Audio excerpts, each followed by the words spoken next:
Ayan guys, PM. Ayan, marami na ako nagawa. Pero ngayon, mamaya ako napagpapatuloy yan kasi ginis mo na ako ng bahay namin. Puro map. Ayan, tatanggalin ko pa yan isa-isa. Hinahanap ko si Brody. Kaso hindi ko makita. Nasaan kaya? Nasaan kaya ang aso ko? Lagi na lang nawawala. Hindi ko alam kung saan siya. Tingnan ko nga dito. Bulaga. Wala siya sa CR.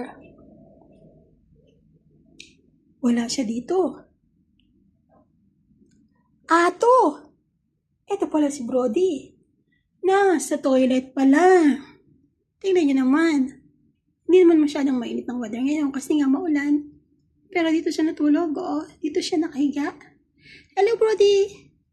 What are you doing? What are you doing? Take a nap? You always take a nap, ha? I need to clean now. Okay, guys. Nakita ko na si Brody. Thank you so much. Please subscribe to my YouTube channel.